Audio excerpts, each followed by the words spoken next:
When you need mealtime inspiration, it's worth shopping Kroger for thousands of appetizing ingredients that inspire countless mouth-watering meals. And no matter what tasty choice you make, you'll enjoy our everyday low prices. Plus, extra ways to save, like digital coupons worth over $600 each week and up to $1 off per gallon at the pump with points. So you can get big flavors and big savings. Kroger, fresh for everyone. Fuel restrictions apply.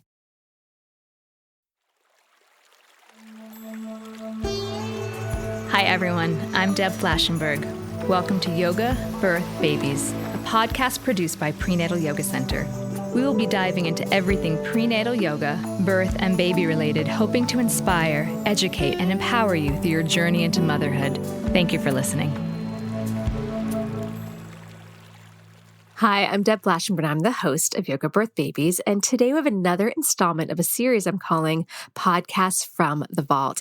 This is a collection of podcasts that have been incredibly popular that we've had people write in, sharing about, talking about, and I thought, all right, let's pull some out and re-release them. So this one is called Why Children Whine and What to Do About It. It is relevant at any age. So if you're a parent or simply been around children, you know how hard it is to stay calm when a child is whining. So I've been a parent for 13 years, and I still need to call upon these tools when my kids are whining at me. So in this conversation, we're going to talk about how to talk to your child so they listen.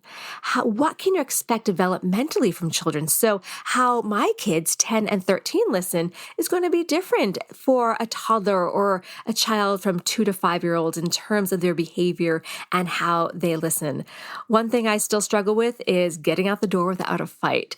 And we're going to look at tactics or tools a parent can use when a tantrum is starting to brew. We're also going to talk about what's behind the behavior. Why are children whining? And so much more. Now, to have this conversation, I have Dr. Laura Markham. She is trained as a clinical psychologist at Columbia University, but she's also a mom, so she understands kids and parents. She uses her PhD to translate proven science and child-developed research into practical solutions you need for your family life, for the family life you want. And Dr. Laura Markham is also the author of 3 best-selling books that have been translated into 25 languages. Peaceful Parent, Happy Kids, How to Stop Yelling and Start Connecting. Peaceful Parents, Happy Siblings, How to Stop the Fighting and Raise Friends for Life. I got to check that one out myself. And Peaceful Parents, Happy Kids Workbook, Using Mindfulness and Connection to Raise Resilient, Joyful Children and Rediscover your Love of Parenting. I'm really excited for you to hear this conversation. Before we get to my talk with Dr. Markham, I always love to give updates about what's happening at the studio. So really the best way to check out our class schedule for online and in-person classes is our website, prenatalyogacenter.com. And then, of course, you can check out our in-studio and online prenatal yoga teacher training. It's a 3-month training. It is in depth. We talk everything from pelvic floor to the posterior chain to how can we create balance in the body for a smoother birth and how can we utilize prenatal yoga to do so. And of course, we dive deep into the world of childbirth education. It's really a passion project of mine, and I'm so incredibly proud of it. So if that is something that is calling out to you, again, check our website, prenatalyogacenter.com, for all that information. And then the last thing, I always like to take a moment just to thank you, my community, for listening to the podcast, supporting it, as well as for those that have written in with ideas of podcast topics I should cover or for guests that I should connect with. So thank you for that information. All right, we're going to take a super quick break. When we come back, please enjoy a podcast from the Vault with Dr. Laura Markham. This episode is brought to you by Amazon. Sometimes the most painful part of getting sick is the getting better part. Waiting on hold for an appointment, sitting in crowded waiting rooms, standing in line at the pharmacy, that's painful. Amazon One Medical and Amazon Pharmacy remove those painful parts of getting better with things like 24/7 virtual visits and prescriptions delivered to your door. Thanks to Amazon Pharmacy and Amazon One Medical, healthcare just got less painful. In a world where single moms face countless challenges, the Single Mom Podcast offers a space of support and empowerment. Each episode offers stories of triumph, practical strategies, and heartfelt support to those on the journey of solo parenting. With a touch of humor and a wealth of inspiration, this podcast invites single moms everywhere to join a community that understands and uplifts. Discover the power of shared experiences and the strength of single mothers, because together they are truly unstoppable. Hi, Dr. Laura. How are you today? I'm great, Deborah. How are you? Thank you for asking. I'm doing very well. I'm really excited to speak with you. And I came to your work after searching. And actually, now that I think about it, you know how it was?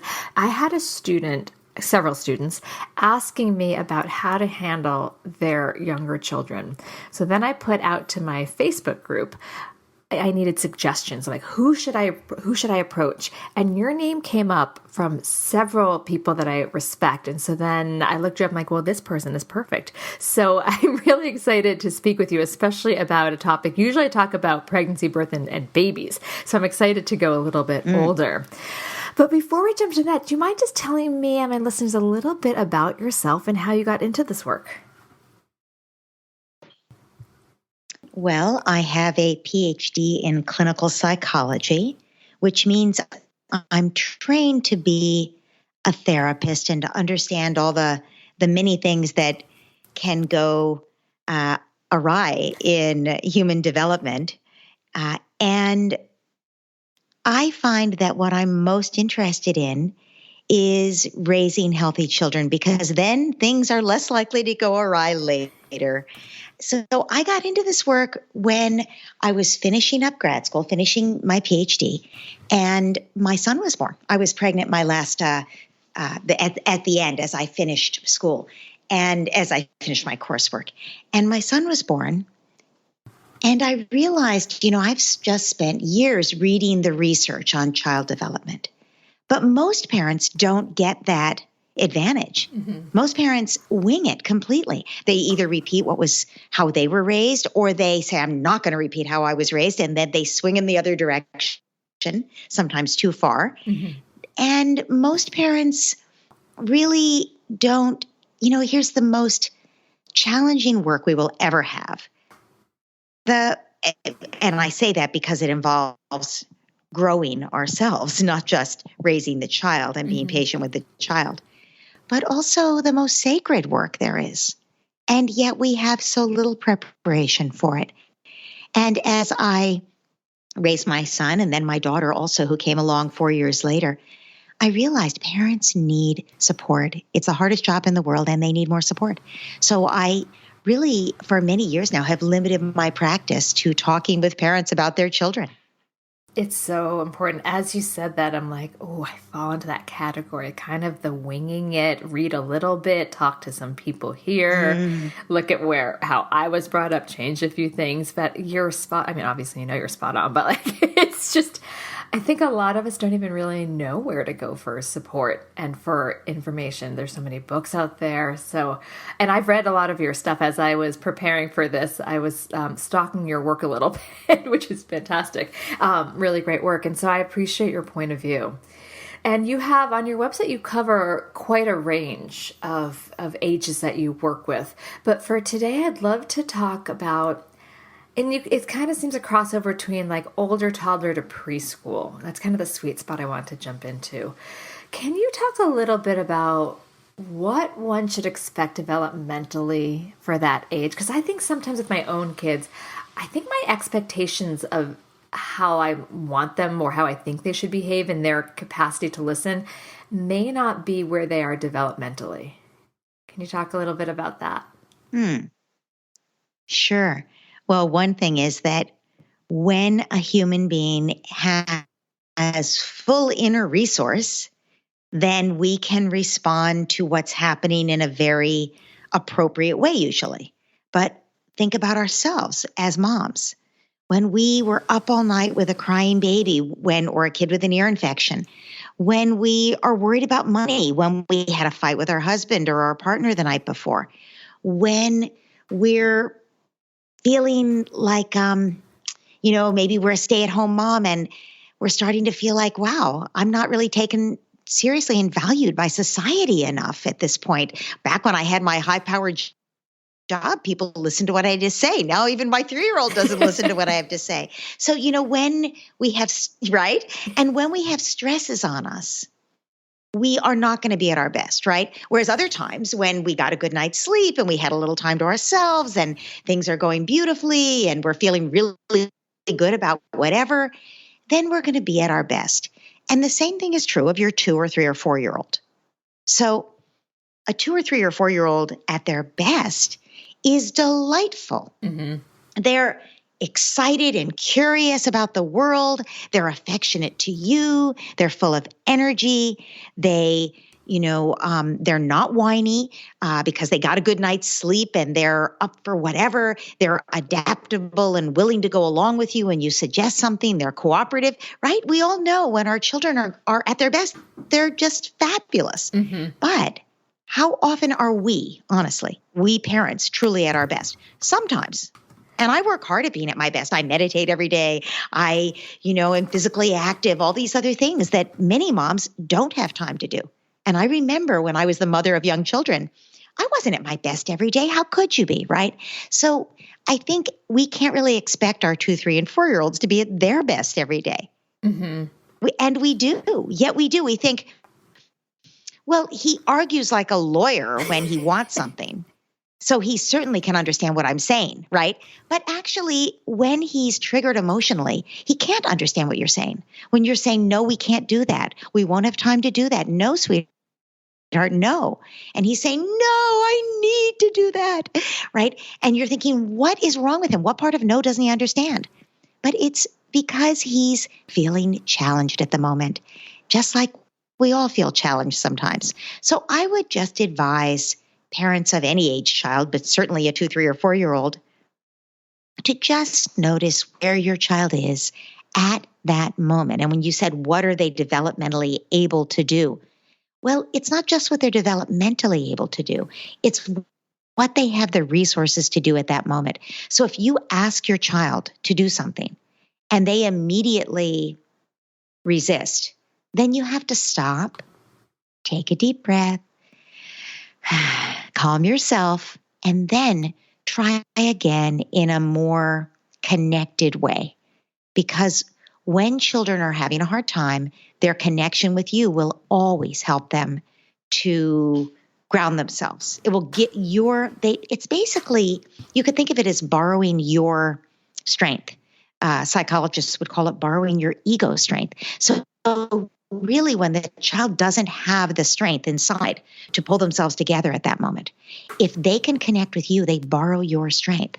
So even though your child may developmentally be able to cooperate with your request, if they aren't doing it, there's a reason. They just don't have it able to do. Maybe they're tired. Maybe they're angry because you had the baby on your lap all morning. Maybe they're just a very strong-willed kid, and the way you ask them to do that got their hackles up because they felt controlled. It doesn't really matter what the issue is, right?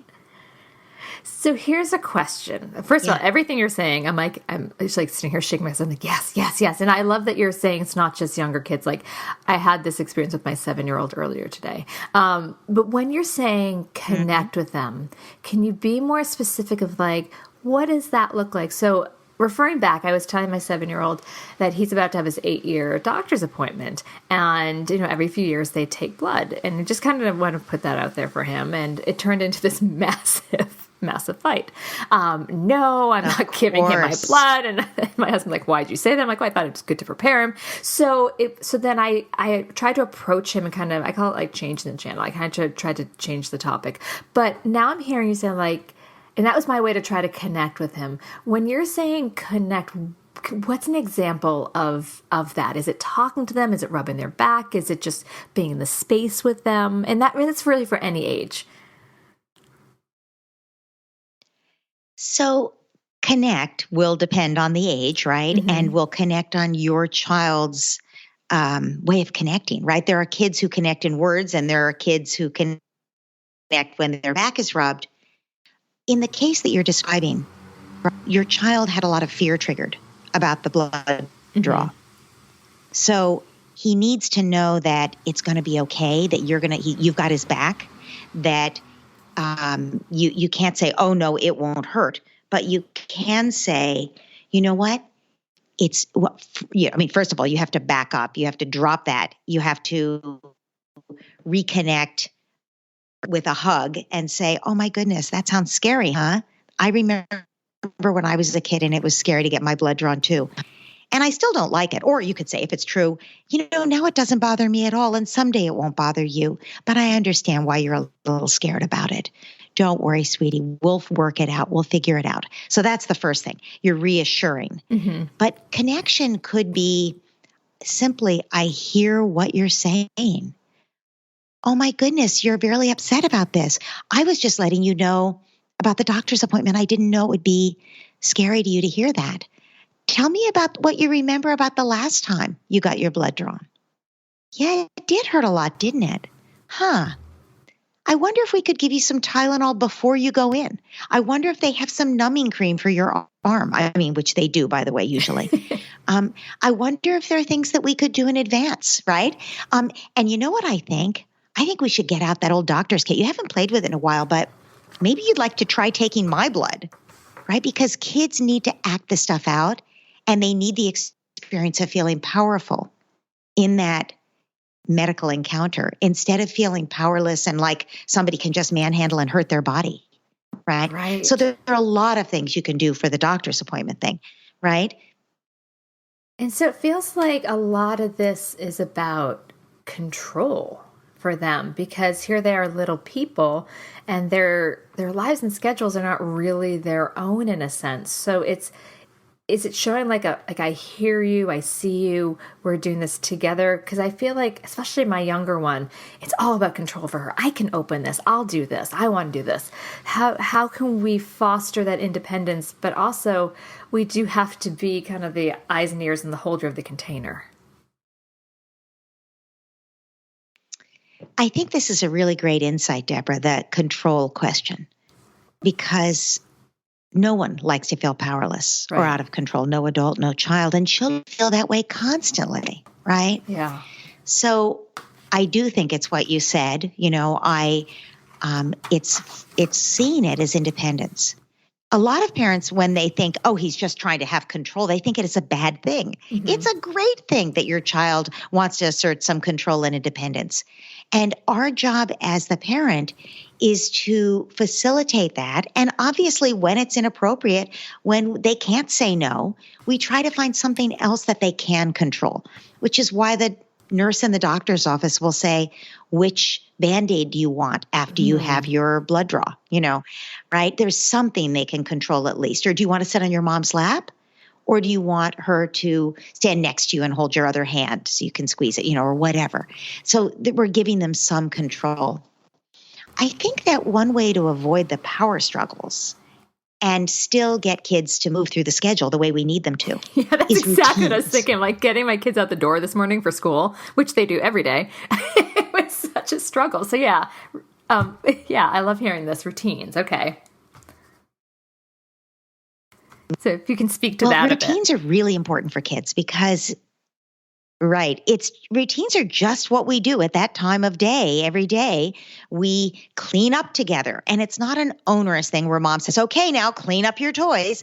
It's more like we sing a song, mom just starts cleaning up and smiles at you, and there's nice warm interaction, and she moves it along, right? Mm-hmm. And if you're getting out the door in the morning, you want to make sure your routine has enough time for connection. So it's the combination of the routine with the connection that helps children move through it without a power struggle. This is so great. I think you're helping so many of the listeners, because I know and I see it with my own kids, even though I'm particularly routined. And, I find that when we stray from it, it really does throw them off. I also find that when we stray from it, they notice it. Like we always do dinner, bath, and then a little downtime, and then they go upstairs and brush their teeth and we read. And there was one time I was running late, we were coming home late, and we were going to just skip bath, and they both were like, no, we like that. So I think they depend on that. But I see this especially with really little kids, like getting the shoes on, it just becomes such a a fight sometimes, or even just they're so involved with something else. So you're saying connect with the child to help move them along? Yes. And you asked before, well, what does connection look like? So Yeah. it's different with different age kids and different children. But if you're trying to get your kids' shoes on to get them out the door for school, first of all, remember if you, every single day, there's a certain routine they go through where they brush their teeth and then they're allowed to play while you get the final things ready and then they put their shoes on, you can expect a problem because you're letting them play before they put their shoes on. You have to do the things where you're engaged with them all at once, where you brush the teeth and then you get the shoes on. And then you say to them, maybe you have a little chart on the wall with your routine, and you say to them, where are we on our chart? So they get to assert a little control. And they look at it and they say, I brushed my teeth.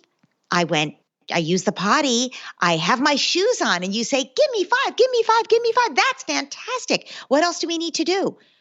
I need to have my backpack ready. Okay, so let's make sure your backpack's ready. And then when everything's done, if you really need to, you could let them play for a few minutes before you leave. But even that is going to be an issue because no one wants to stop playing and then leave for school. Because school is, first of all, it's a transition. Children don't want to stop playing. They don't want to transition. School may or may not be an inviting thing, right? It's for some kids, it's like, oh, you're sending me to prison. And you're going to go off to wherever, the place you prefer to me, which is work, or you're going to come home with the baby and spend the day at home with the baby and make me go to prison, right? So it's a bad idea, really, to let them go off and play there. Hopefully you got up early enough that you're completely ready at that point. But if you do need to transition your child, make sure it's something that happens at the same time every morning, and then make it really fun for them. Make it a connection. They have to get their shoes on. They don't want to get their shoes on. You say, you really don't want to put your shoes on, do you? Oh, these darling little feet and toes just want to be free, huh? And you rub the little feet and toes and maybe you kiss them. And then you say, oh, but wait a minute. Do you hear that? Your shoe. It's talking. Do you hear it? You hold it to your ear and you say, your shoe is saying, I want to be on Ethan's foot. I want to be on Ethan. Ethan, do you hear that? Can you hear it? And then you say, okay, shoe, go on Ethan's foot. And you try to put it on his elbow or his ear. And Ethan says, no, that's not my foot. And he puts it on his foot, right? So if you could do something like that, you would have created a lovely, warm interaction with your child and completely bypassed the fight. Oh, I love this. And yet most of us don't do that. No. Right? We think we shouldn't have to. We shouldn't have to. We think he should just put his shoes on. Well, maybe, but we're rushing him through a schedule to do what we want him to do. And his job in life is to explore, to play, to watch the little motes in the sunbeam in the window, and here we are sort of running him through a schedule. So we do need to be prepared to use that playfulness because kids can't resist an invitation to play. And that enrolls them in whatever the next thing is to get through the transition. I'm going to try that. I'm going to just see, I'm excited actually to try that because it does feel like there are many times I'm like, hurry up. And I can't remember which my kid just said, right.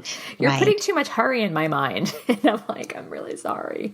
But I like, but that was really sweet that they articulated that way. But I realized that, and I get it. I don't think I'm using myself as an example, but I think many can relate. Is that we have a lot to do, and it's challenging. And I think maybe slowing down, and like you said, also checking in with our own place. How am I? What am I anxious about? Why do I need to get things moving so much? So these are really great tools.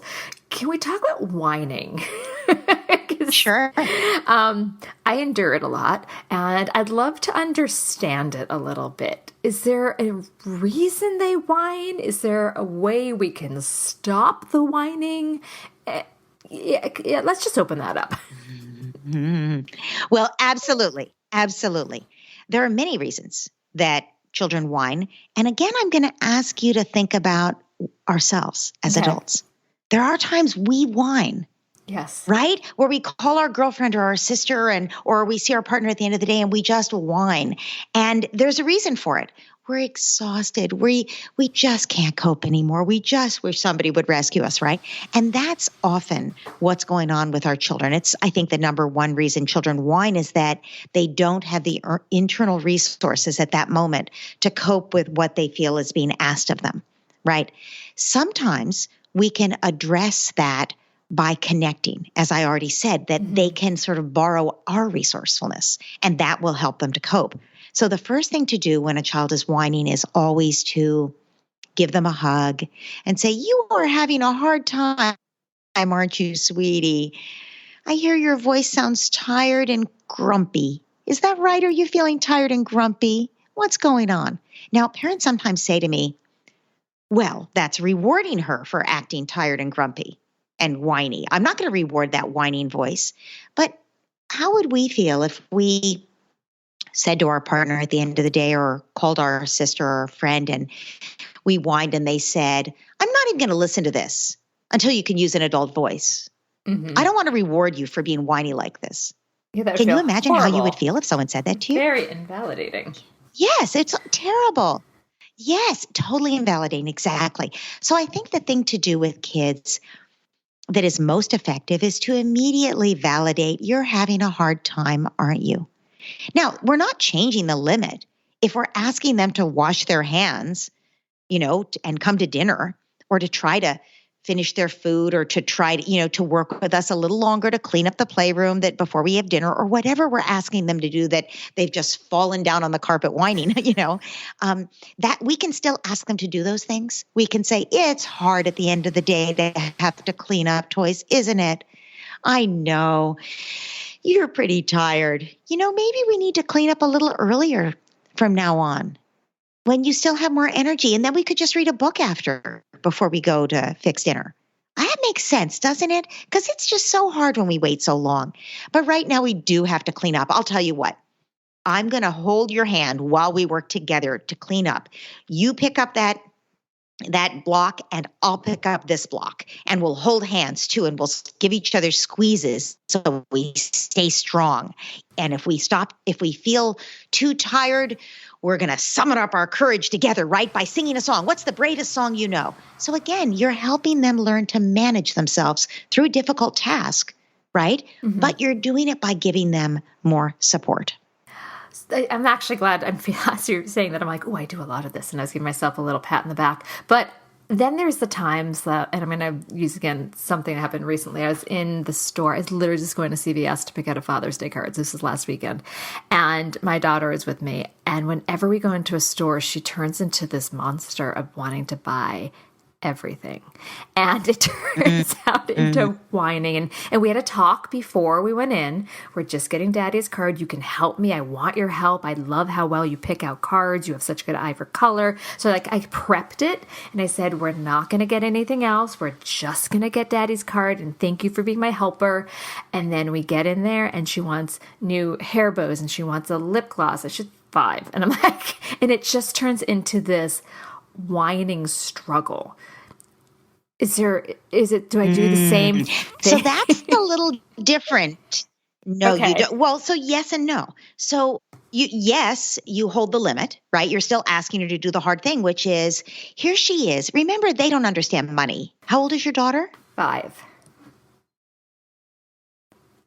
She's 5. Yeah. So they don't understand money. They just think we could give them anything they wanted.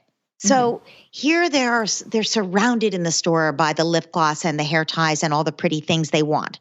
And we've all felt like that, but we know it costs money and we know how hard it is to earn that money. And so we don't assume we should buy everything that we see, right?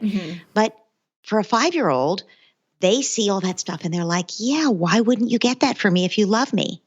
And it becomes almost an experience that they have far too often if they have siblings, and even if they don't, where they can't have what they want or what they think they need that they think will make them happy.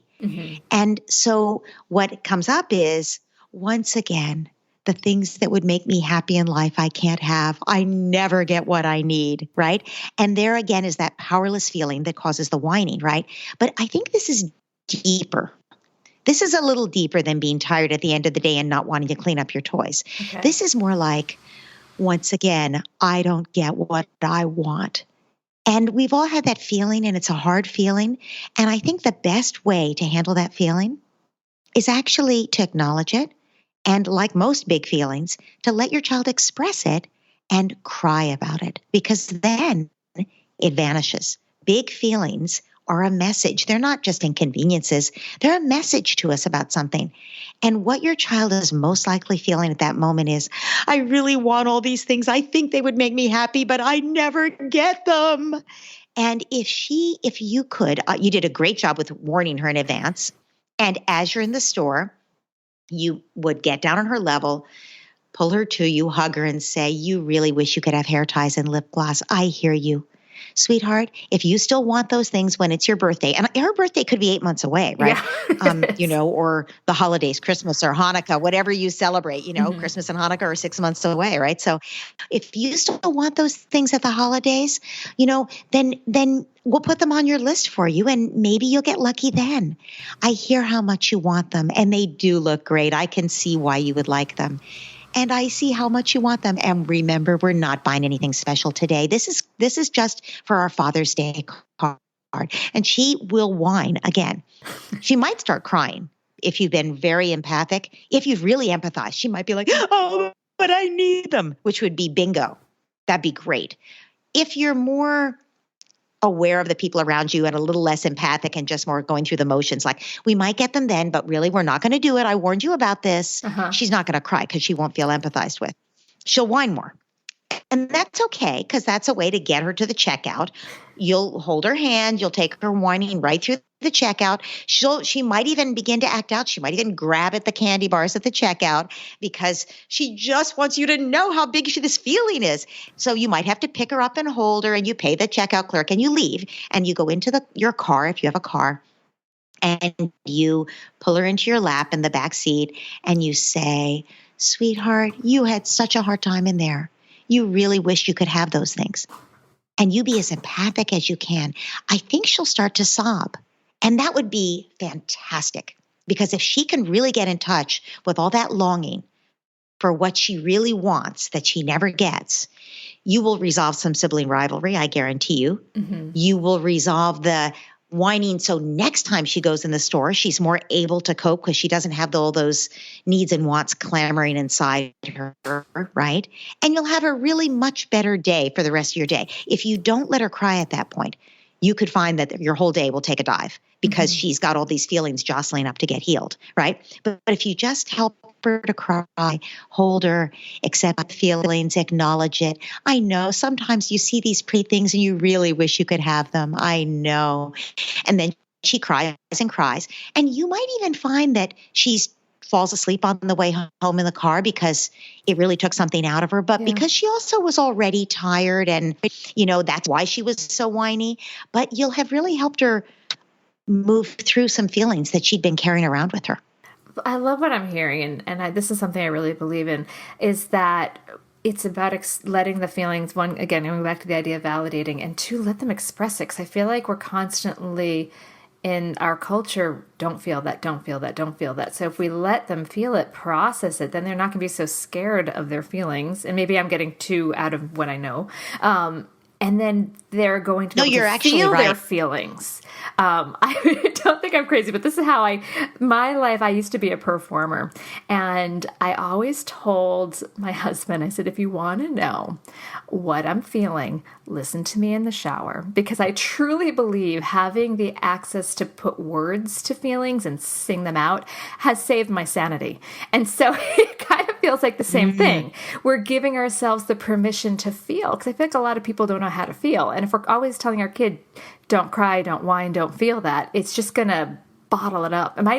Maybe I'm just babbling because I have no background in this. It's just my belief. Completely correct. You're completely correct. This is indeed what the research shows. And what we know about emotionally healthy humans is that their parents did what we call emotion coaching. Instead of, because think about what we do when kids have big emotions. We distract them.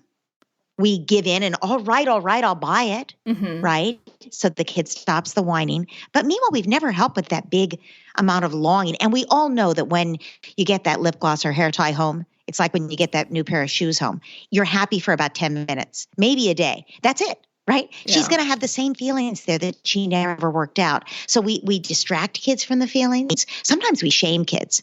You know, I just bought you hair ties last week, or you got new sneakers last week.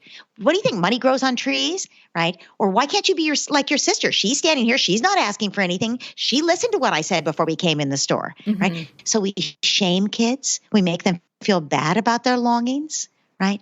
And there's so many ways that we try to talk kids out of their feelings, and we take away their voice. We take away their emotions and we take away their voice. But the emotions don't really go away. They just get stuffed. And then guess what happens? Eventually, they self-medicate.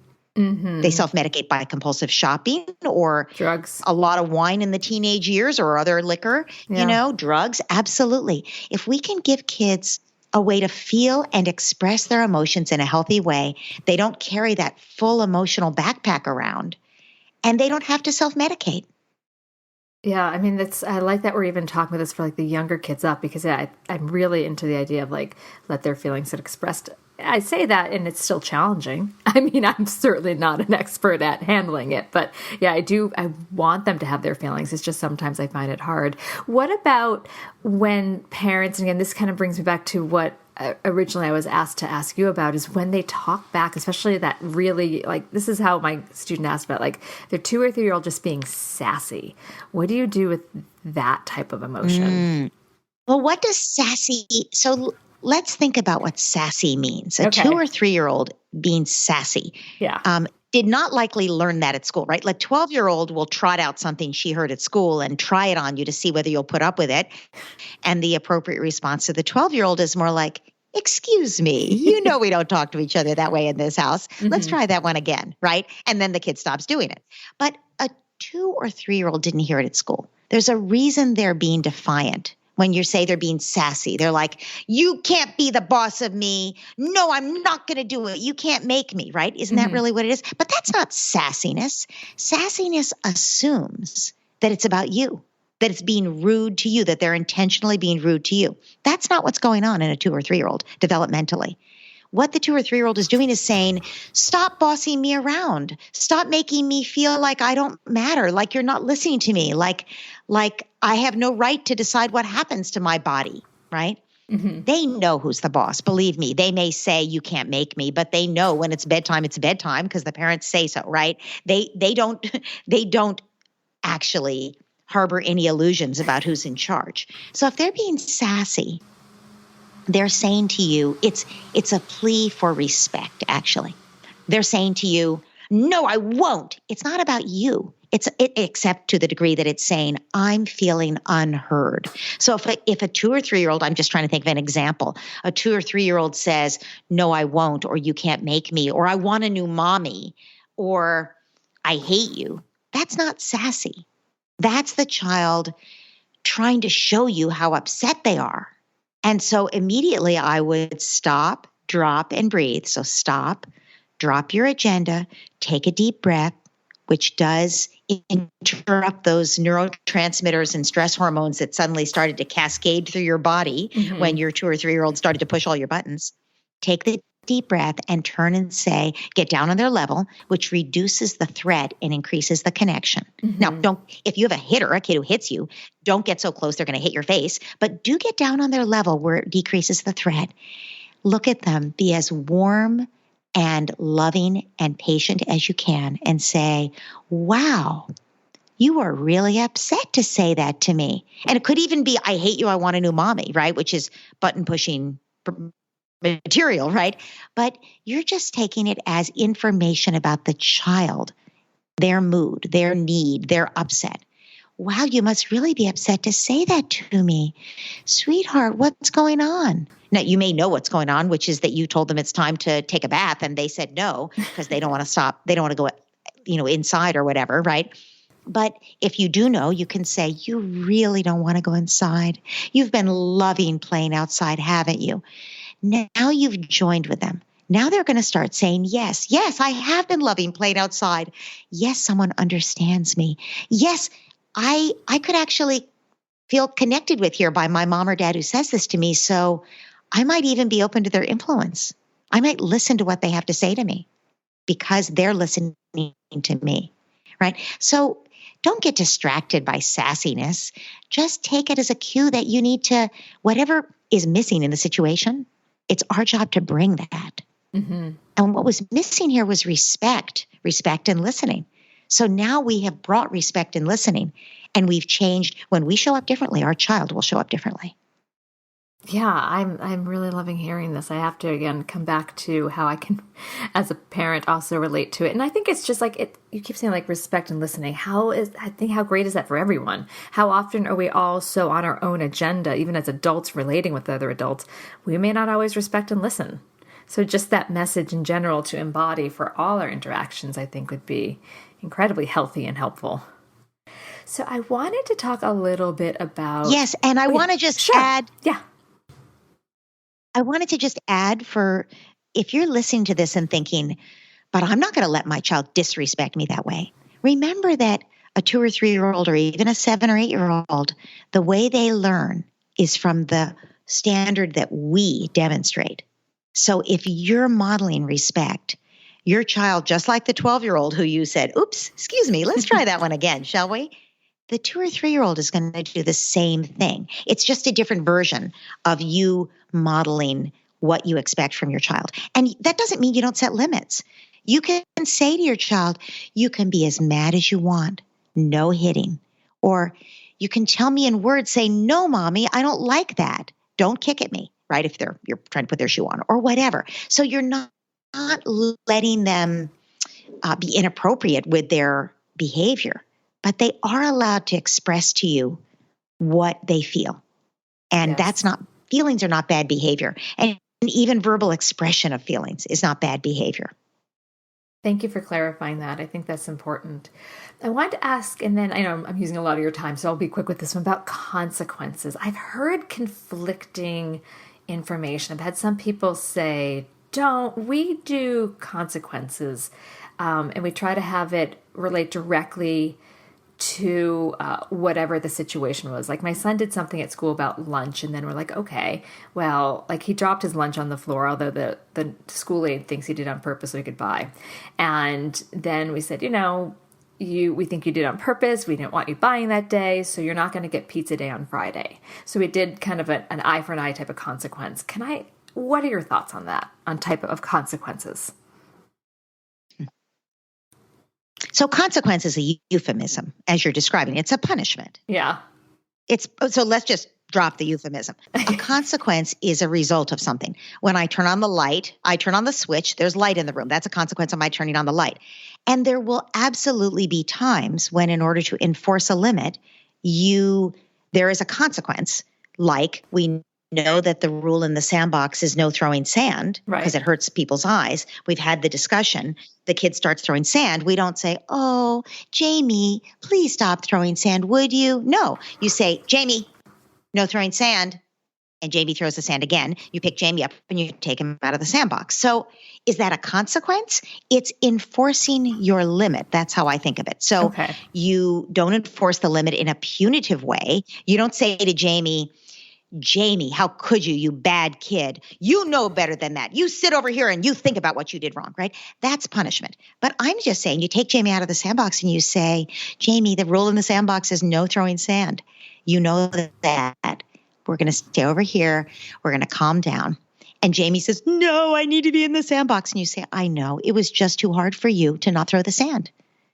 We're gonna wait until you feel like you can agree to not throw the sand. And you talk to him about it. Maybe you say it's too hard for today. We'll come back tomorrow. And you take him out of the park, whatever. That's enforcing your limit. Is it a consequence? Well, yes. But if you don't treat it as a punishment, then it isn't. You can even do it as you're your child's assistant. You're their backup, where you say to them, before you go back into the sandbox, let's think how we can help you remember so you don't have to get out of the sandbox next time. What could you do if you feel like throwing sand? And you're not lecturing him. You're brainstorming with him because you're his backup so that he can get what he wants, which is time in the sandbox, right? So all of that is not punitive, even though it's a consequence. So what you're describing, where your son thought, because he's a smart guy, I could buy lunch and not have to eat this stupid packed lunch I have if I just drop it on the floor. Let me try that. And he does it. I'm assuming you're correct in your assumption about why he did it. It's conceivable that he didn't do it on purpose. But let's assume that maybe it's the third time he's done it and the school has a reason for assuming this and whatever. Yes. And so he did it on purpose. It's completely reasonable to say to him, sweetheart, when we give you a lunch, you need to eat that lunch that day. If you forget it on the school bus, if you drop it on the floor, if the dog eats it, that's too bad because it means you won't have lunch that day. But you can't buy that day. You can't just decide when to buy. That's a grown-up decision, whether you're buying your lunch that day. If you want to talk to us about days when you'd like to buy lunch and days when you don't, we could have a family discussion, or your dad and I could talk about that with you, and we could make an agreement.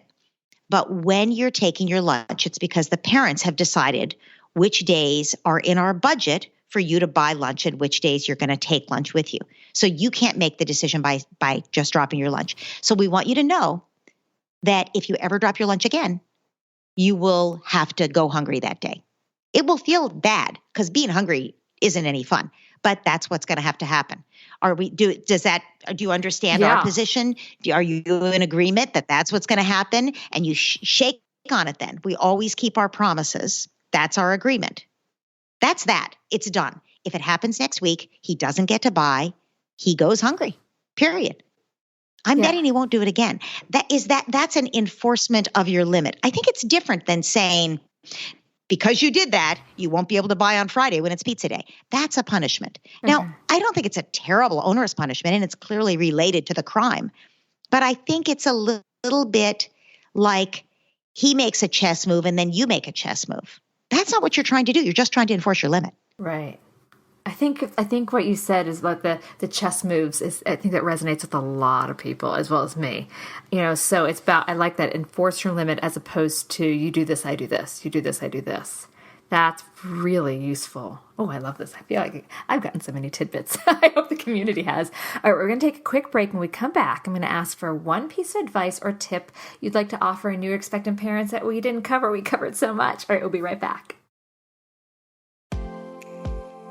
You were probably expecting one, but got pregnant with two. We get it. Twin Talks encourages moms who are expecting twins as well as experienced moms of multiples. Together, we'll explore the unique challenges new parents face when raising two or more children of the same age. Join us as we embrace the joys of parenting when you've got double the duty. Subscribe through your favorite podcast app or say, "Hey Alexa, play the Twin Talks podcast." And be sure to visit newmommymedia.com to check out our other parenting shows, Preggy Pals, Newbies, Parent Savers, and the Boob Group. Twin Talks, parenting ×2. Congrats, you're pregnant. Now what do you do during the next 9 months? You need Preggy Pals. We educate and entertain expectant mothers and those hoping to become pregnant. Each episode features pregnant moms-to-be as well as experts. Together, we explore topics aimed to embrace pregnancy and empower women as they give birth to their babies. Subscribe through your favorite podcast app or say, "Hey Alexa, play the Preggy Pals podcast." And be sure to visit newmommymedia.com to check out our other parenting shows, Newbies, Parent Savers, Twin Talks, and the Boob Group. Preggy Pals, your pregnancy, your way.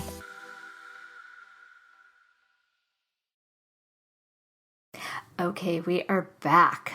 So as we're wrapping up, I know we covered so much juicy information. Do you have a final piece of advice or tip you'd like to offer new or expectant parents? Well, for expectant parents, I would say, if this is their first child, right, and they're going to be new parents, I would say there's a lot of focus on the pregnancy and the birth. You've probably spent a lot of time thinking about it, talking about it, reading about it, going to classes about it, but it's over. Even a long birth is over faster than you'd think, and then you're going to have a real live human being. So I would spend some time now talking with your partner and giving yourself resources and even making decisions about things that will be really important for the first 3 months after birth. And the thing to know is you will not be able to do anything except care for that child. Presumably one parent can stay home for a few months after the child is born. And you'll need support. If you're planning to nurse, make sure you have a lactation consultant lined up. Even if you don't end up using them, make sure that you have, figured out somebody you want. Of course, you probably have a pediatrician lined up, but make sure you have time where both partners are going to be home together in the immediate days after birth. If you're lucky enough to have a partner, I assume you're not a single parent listening, but if you're lucky enough to have a partner, make sure you're both there and make sure that you have talked about and have some parameters set for how other people will be in your life. So, I'm thinking of one mom whose in-laws were wonderful people and they swooped down and they took over. They took care of the baby and they basically had the baby. And she never had that bonding time with her son before she had to go back to work. So you don't want that. The most important thing for you is the bonding time. Let your in-laws do the laundry, go shopping, make you dinner. You should do nothing but hold that baby, bond with that baby. If you're going to nurse, have that time to learn, to have that time to connect and to learn who this new person is that you're with, so that you can feel completely relaxed. And remember that babies, they're learning every minute. They may seem a little sleepy. They may seem like, because they don't talk, we don't know what's going on in there. They already have the foundations of whatever language you speak. They have the foundations because they've been listening while they were in utero. They already recognize your voice and the voices of anyone else who you've been near a lot while you were pregnant. They already know the pieces of music you've been listening to during your pregnancy that were your favorite pieces of music. They are always learning right from the beginning. And so our job is to show up and to give them the environment that will most support their peaceful entry into their new life. I love that. That is a fantastic offering. Thank you. I love everything you've said. Where can people find your work? Well, I have a website, AHA, like aha, like those aha moments, ahaparenting.com. It's about 1,000 pages. It's got info for parents of all age children and during pregnancy. I also have 3 books out. Peaceful Parent, Happy Kids is my basic book. The Peaceful Parent, Happy Kids Workbook takes that work deeper. So if you've been listening to this and thinking, yeah, but that assumes I could stay calm when he's pushing my buttons and trying to, give me a really hard time. Well, get your hands on Peaceful Parent, Happy Kids. But if it still feels hard to you after reading that, then go for the workbook because that takes the work deeper. It teaches you how to set limits. It helps you develop more empathy. It gives you very specific ways to connect with your child. And it helps you work through your own triggers, de-excavating, so you don't get triggered so often. And then my 3rd book is the Peaceful Parent, Happy Siblings. So if you're pregnant with your 2nd child, get it while you're pregnant because it has ways to talk to your older child about what's going to happen when the baby's born and sort of to prepare them so that they can adapt as well as possible. Oh, these are great. I'm actually going to order the workbook. I need some more tips for there. I ordered the first one. I have to order the workbook now. You spoke to me on that one. Well, I wanted to thank you so much. I felt like I could keep going, but I want to respect your time and we'll wrap things up. But I've really enjoyed everything you said, all your very intuitive offerings and insightful offerings that you gave to the community. Thank you for your time. And thank you for the work that you do for all that encounter it. Okay. Have a good afternoon. I would just like to say thank you to... Oh, thanks. I would just like to say thank you to every parent listening because this is the hardest work in the world and the most important. Yes. Wonderful. Have a good afternoon. Be well. This has been an episode of Yoga Birth Babies, produced by Prenatal Yoga Center. You can catch us on Facebook, Twitter, Instagram, and Periscope. I'm Deb Flaschenberg. Thanks for listening.